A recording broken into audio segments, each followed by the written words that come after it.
And Chris Sadeghi, KXAN Austin News. Well, we just got in some new video from Capital Metro after one of their Metro Rail trains hit a pickup truck yesterday morning. It happened in Cedar Park at a crossing just south of Brushy Creek Road. That private crossing does not have a gate, and the train does not blow its horn through there. But in downtown Austin, it's a different story. Union Pacific trains are blowing their horns day and night just a block away from where many people live. The crossings are private, meaning legally the trains do not need to blow their horns. We first brought you this story late last year, and KXAN's city reporter Reagan Hackleman continues our investigation into the train noise live from one of those crossings. Reagan? Well, Robert, this is a crossing here at Pressler and Fifth Street roughly.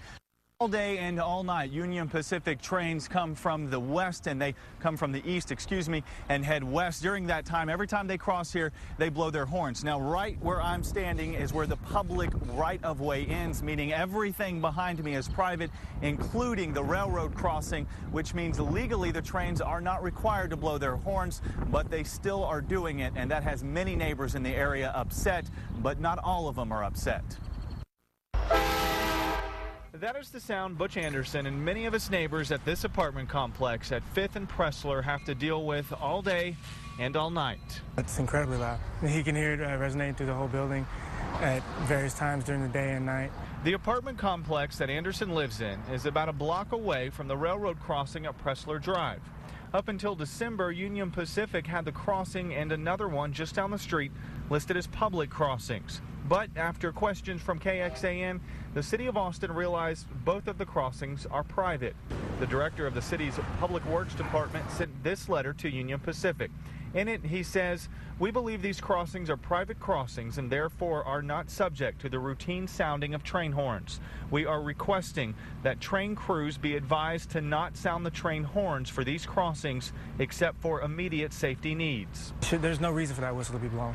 Ultimately, the horn-blowing decision is up to Union Pacific and the train conductors. UP tells us they are still making up their mind whether or not to tell their conductors to stop blowing the horns.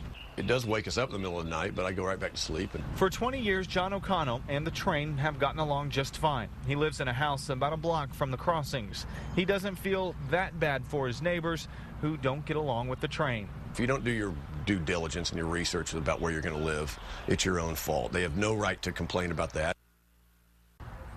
Now, one thing Union Pacific says they're worried about is people illegally trespassing on their tracks. I'm not sure if you can see it because of the tree, but there's actually someone down there right now walking alongside the tracks. Union Pacific sent a crew down here late last month to actually check to see how bad the problem is. They say that is something they are looking at and whether determining if these tracks right here, if the trains should continue blowing their horns in the area.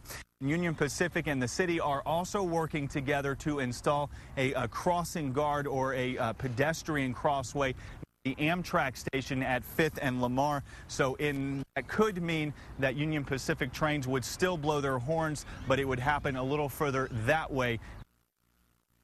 Apartments. We will be sure to let you know